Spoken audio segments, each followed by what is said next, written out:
चलिए दोस्तों वीडियो की शुरुआत करते हैं। सबसे पहली कंपनी की बात करते हैं। पहली कंपनी का नाम है दोस्तों पॉलीकैब इंडिया लिमिटेड। बट इसको डिस्कस करने से पहले अगर आपने अभी तक चैनल को सब्सक्राइब नहीं किया है तो चैनल को सब्सक्राइब करके बेल आइकन को प्रेस कर लो और सेबी रजिस्टर्ड टेलीग्राम चैनल को भी ज्वाइन कर लो, जिसका लिंक आपको डिस्क्रिप्शन में देखने को मिल जाएगा। और एक डिस्क्लेमर भी है, जो भी न्यूज़ एंड अपडेट्स हम लोग कवर करेंगे वो सारी एजुकेशन पर्पज़ के लिए है, सीखने के लिए है, तो इसको किसी भी तरह का इन्वेस्टमेंट एडवाइस मत समझना। आप खुद से भी रिसर्च और एनालिसिस कर सकते हैं। तो चलिए दोस्तों वीडियो की शुरुआत करते हैं। सबसे पहले बात करते हैं पॉलीकैब इंडिया से रिलेटेड कुछ इंपॉर्टेंट न्यूज़ एंड अपडेट्स के बारे में। आज के दिन की बात करें तो इस कंपनी की परफॉर्मेंस हमें काफ़ी ज़्यादा कमाल की देखने को मिल रही थी। 2 से 3% की काफ़ी अच्छी तेज़ी इस कंपनी में आज के दिन हमें देखने को मिला था। और कंपनी का हालिया परफॉर्मेंस भी अगर हम देखें तो काफ़ी कमाल का है। 52 वीक हाई से कंपनी 4.39% ही नीचे है और ये ऑल टाइम हाई से भी इतना ही नीचे है। यानी कि बोल सकते हैं जो 52 वीक हाई है कंपनी का, वो कंपनी का ऑल टाइम हाई भी है। बट बीच में कंपनी में गिरावट भी देखने को मिली थी और गिरावट की रीजंस मेंशन किया गया था कि कॉपर के बढ़ते प्राइसेस पॉलीकैब इंडिया और के इंडस्ट्रीज को डिस्टर्ब कर रहे हैं। बट मुझे ऐसा नहीं लग रहा था। क्यों भाई? क्योंकि कॉपर के प्राइसेस और पॉलीकैब इंडिया के शेयर को अगर आप ट्रैक करोगे तो जब जब कॉपर के प्राइसेस में तेज़ी देखने को मिली है तब तब पॉलीकैब इंडिया की भी परफॉर्मेंस हमें अच्छी देखने को मिली है। और जब स्टेबल दिखा है कॉपर या गिरता हुआ दिखा है तब पॉलीकैब इंडिया और के इंडस्ट्री जैसी कंपनीज भी गिरती हुई दिखी है। तो मुझे ऐसा लगता है कि हो सकता है कि मार्केट ये एब्जॉर्ब करके चल रही है कि कॉपर के बढ़ते प्राइसेस की वजह से बिजनेस में कुछ खास डिस्ट्रप्शन हम देखेंगे नहीं पॉलीकैब इंडिया या फिर केआई या फिर हैवेल्स के रेवेन्यू या फिर वॉल्यूम्स में। अब इसका सबसे बड़ा कारण क्या हो सकता है? सबसे बड़ा कारण यही हो सकता है कि कॉपर का बढ़ता प्राइसेस किसी एक कंपनी को तो प्रॉब्लम नहीं दे सकता, हर कंपनी को प्रॉब्लम दे सकता है।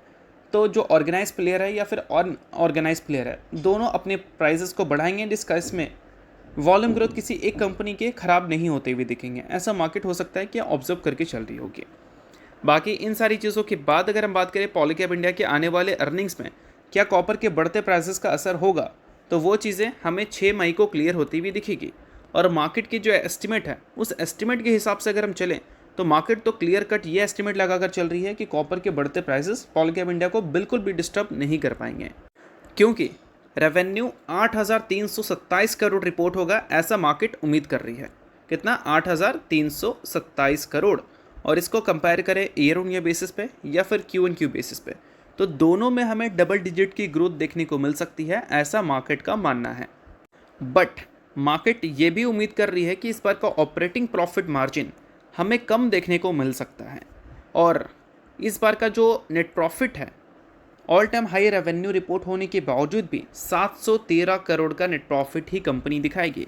और इसको अगर पिछले साल से कंपेयर करें तो 734 करोड़ से गिरकर 713 करोड़ का नेट प्रॉफिट कंपनी के साइड से आ सकता है। क्यू एन क्यू बेसिस पर अच्छी ग्रोथ होगी, but year on year basis पे डी ग्रोथ कंपनी के प्रॉफिट में पॉसिबल है।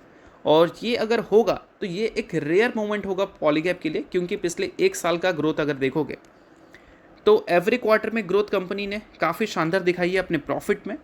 पिछले एक साल का प्रॉफिट ग्रोथ 40% से भी ज़्यादा है, 3 साल का 29% से ही जा रहा है, 5 साल का 21% है और 10 साल का 28% से ही जा रहा है।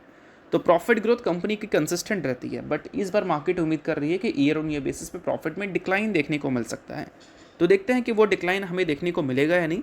बट अर्निंग्स आने से पहले इस कंपनी के लेटेस्ट शेयर होल्डिंग पैटर्न में कुछ शॉकिंग चेंजेस हैं।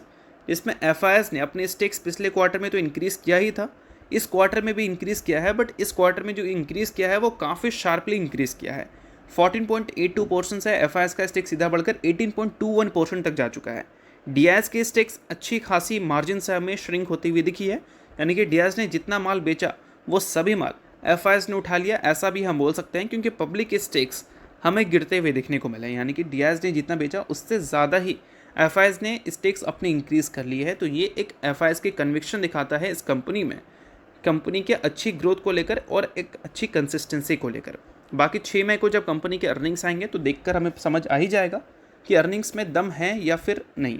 तो ये सारी चीज़ों पे आपको ध्यान रखना है।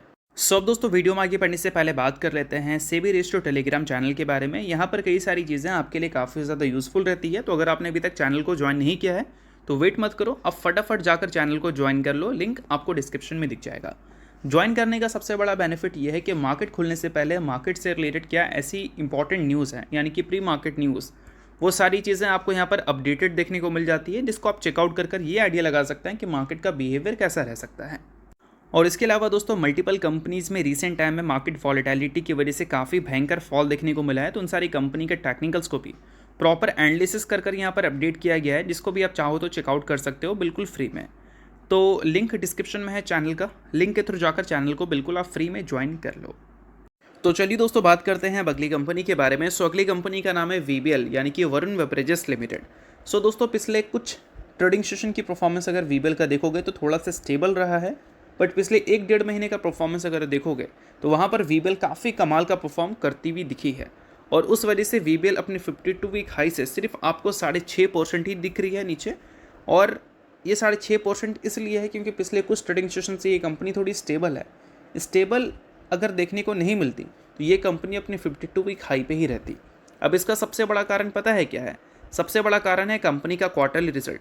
इस बार का जो नंबर्स कंपनी ने दिखाया वो कंपनी के पीक नंबर से सिर्फ 500 करोड़ ही कम थे, और हमेशा जो कंपनी के पीक नंबर रहते हैं उससे Q3 या फिर इस कंपनी का जो Q4 होता है वो कितना कम रहता हुआ दिखता है, 1500 से लेकर 2000 करोड़ तक, ठीक है। बट इस बार सिर्फ 500 करोड़ कम थे, यानी कि Q4 कंपनी का काफ़ी ज़्यादा कमाल का था, ऐसा हम बोल सकते हैं। बट Q1 जो इस कंपनी का आएगा वो और भी ज़्यादा कमाल का हमें देखने को मिल सकता है, क्योंकि एल नीनो इफेक्ट की वजह से समर में इस बार बेवरेजेस की डिमांड काफ़ी ज़्यादा बढ़ने वाली है, और इसी चीज़ को लेकर VBL की परफॉर्मेंस लगातार कमाल की हमें देखने को मिल रही है। बट VBL ने दोस्तों हालिया जो नंबर्स रिपोर्ट की थी कैलेंडर ईयर 2025 के लास्ट क्वार्टर का, तो उसके बाद 2025 का कुछ डेटा कंपनी ने दिखाया है हमें अपने बैलेंस शीट का, जिसमें कंपनी के रिजर्व्स हमें बढ़ते हुए देखने को मिले हैं 3000 करोड़ से, काफ़ी सही बात है। बट कंपनी के डेट पे जब हम ध्यान देते हैं तो डेट हमें रिड्यूस होती हुई दिखी है, और बीच में कंपनी का डेट लगातार हमें बढ़ता हुआ दिख रहा था। 3300 करोड़ से बढ़कर 3800 करोड़ हुआ, फिर सीधा 5000 करोड़ के ऊपर चला गया, और डेट और रिजर्व के बीच में का जो गैप है वो काफ़ी कम था। बट अब देखोगे गैप तो काफ़ी ज़्यादा बढ़ चुका है, यानी कि कर्जा कंपनी का काफ़ी कम हो चुका है रिजर्व्स के कंपैरिजन में, जो कि ये काफ़ी अच्छी बात है। और कंपनी के फिक्स एसेट्स को अगर हम देखें तो वो भी लगातार हमें बढ़ती हुई दिख रही है, और कंपनी के कैश इक्विवेलेंट्स में डिक्लाइन हमें देखने को मिला है, जिस चीज़ को नोट करना है। और कैश फ्लो स्टेटमेंट में एक पॉइंट है जो कि मुझे थोड़ी शॉक कर रही थी। VBL जो है वो लगातार एक्सपेंशन पे ध्यान देती है। एक्सपेंशन के लिए आपको इन्वेस्टमेंट्स अच्छे करने होते हैं, और कंपनी के कैश फ्रॉम इन्वेस्टिंग एक्टिविटीज़ को देखोगे तो यहाँ पर इन्वेस्टिंग एक्टिविटीज़ के जो नंबर्स हैं वो पिछले बार से काफ़ी ज़्यादा कम हो चुके हैं। 4300 करोड़ से सीधा गिरकर 2700 करोड़ हो चुका है। और इन्वेस्टिंग एक्टिविटीज़ में खासकर फिक्स एसेट्स, जिसमें कोई भी एक्सपेंशन वाली कंपनीज इन्वेस्ट करना प्रीफर करती है, तो ये नंबर लगभग 1000 करोड़ से कम हो चुका है, यानी कि पिछले साल जितना कंपनी ने फिक्स एसेट्स में इन्वेस्ट किया था उससे 1000 करोड़ इस बार कम किया है। बट कंपनी के फाइनेंसिंग एक्टिविटीज़ को अगर हम देखते हैं तो वहाँ पर एक चीज़ हमें दिखता है कि कंपनी के जो बोरोइंग्स हैं वो इस बार हमें कम होती हुई दिखी है, यानी कि कंपनी ने कर्जा लिया है लेकिन पिछले बार के कंपैरिजन में काफ़ी कम लिया है, लगभग 6 गुना या फिर 3-4 गुना, लगभग 6 गुना कंपनी का कर्जा में कम होता हुआ दिखा है। और रीपेमेंट ऑफ बोरिंग्स भी हमें कम देखने को मिल रही है, क्योंकि कंपनी ने कम डेट लिया है तो रीपेमेंट भी कंपनी ने कम किया है। तो ये एक कारण हो सकता है कि अगर कंपनी के डेट ज़्यादा आता है कंपनी के पास तो उस चीज़ को यूटिलाइज कंपनी कर सकती थी इन्वेस्टमेंट्स के लिए, बट डेट कंपनी ने उतना ज़्यादा लिया नहीं है, तो इस वजह से हो सकता है कि कंपनी के फिक्स एसेट्स में जो परचेसिंग है वो कम देखने को मिल रही है। बाकी इस कंपनी के शेयर होल्डिंग पैटर्न को देखें तो FIS ने अपने स्टेक्स को डाइल्यूट किया है, DIS ने अपने स्टेक्स को पिछले क्वार्टर में भी इंक्रीज़ किया था, इस क्वार्टर में भी इंक्रीज़ किया है, और FIS ने पिछले क्वार्टर में भी डिक्रीज़ किया था, इस क्वार्टर में भी डिक्रीज़ किया है। सो अगर आप इस कंपनी के इन्वेस्टर हो तो ये सारी चीज़ों को ज़रूर आप ध्यान में रखकर चल सकते हो। तो चलो अब बात कर लेते हैं अगली कंपनी के बारे में, जिसका नाम है सिटी यूनियन बैंक। हाल ही में कंपनी अपनी Q4 के अर्निंग्स को रिपोर्ट की थी, उसके साथ 2 रुपये पर इक्विटी शेयर के हिसाब से कंपनी ने डिविडेंड दिया था, और 1:3 के रेशियो में कंपनी ने बोनस की अनाउंसमेंट की थी। सो अगर आप इस कंपनी के इन्वेस्टर हैं तो ये सारी चीज़ों को आप नोट कर सकते हैं, इन्वेस्टर नहीं आप इग्नोर कर सकते हैं। न्यूज़ थी इस वजह से मैंने बता दिया, बाकी ये किसी भी तरह का रिकमेंडेशन नहीं है। तो होप करता हूँ ये वीडियो आपको अच्छा लगेगा, और लाइक कीजिए, सब्सक्राइब कीजिए, वीडियो के लिए बहुत बहुत शुक्रिया।